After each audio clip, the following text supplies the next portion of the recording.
நம்முடைய குடும்பத்தின் ஆசீர்வாதத்துக்கு தடை ஜெபமின்மை. ஆமென். அது மாத்திரமல்ல, சில சமயங்கள்ல சாபங்கள், நம்ம செய்த பாவத்தினால வந்த சாபம், முன்னோருடைய பாவத்தினால வந்த சாபம் கூட நம்முடைய குடும்பத்தின் ஆசீர்வாதத்துக்கு தடையாய் மாறிவிடுகிறது.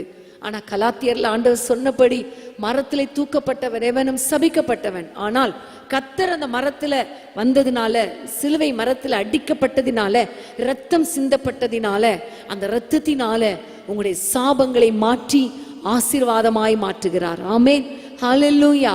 ஒருவேளை உங்களுடைய குடும்பத்துக்கு விரோதமாக பல சாபங்கள் வந்திருக்கலாம். இன்னொரு பக்கம் பொறாமைய ஆவிகள், எரிச்சலின் ஆவிகள் உங்களுடைய குடும்பத்தை முன்னேற விடாதபடிக்கு தடை பண்ணி கொண்டிருக்கலாம். நெகேமியா அலங்கத்தை கட்டி கொண்டிருந்த பொழுது அலங்கம் வளர்ந்து ஏறுகிறது என்பதை கண்ட சன்பல்லாத் தொபியா ஆவி எரிச்சலாகி பொறாமையாகி அதை கட்டுப்பாடு பண்ண தீவிரித்தாங்க. ஆனா கர்த்தர் அற்புதங்களை செய்தார். ஆமென். இன்னைக்கு நம்ம ஆண்டவரை பார்த்து ஜெபிக்க போறோம்.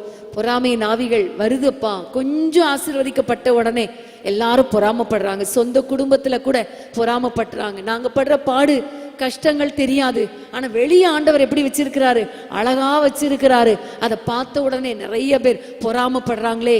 தொழில் கொஞ்சம் ஆரம்பிக்கிறதுக்குள்ள, வேலைக்கு பிள்ளைங்க போயிட்டு வர்றதுக்குள்ள எவ்வளோ பொறாமை, எவ்வளோ வேதனை. அப்போ நிறைய நேரங்கள்ல இப்படி பொறாமையின் ஆவிகள், எரிச்சலின் ஆவிகள். இன்னைக்கு நம்ம ஆண்டவரை நோக்கி ஜெபிக்க போறோம்.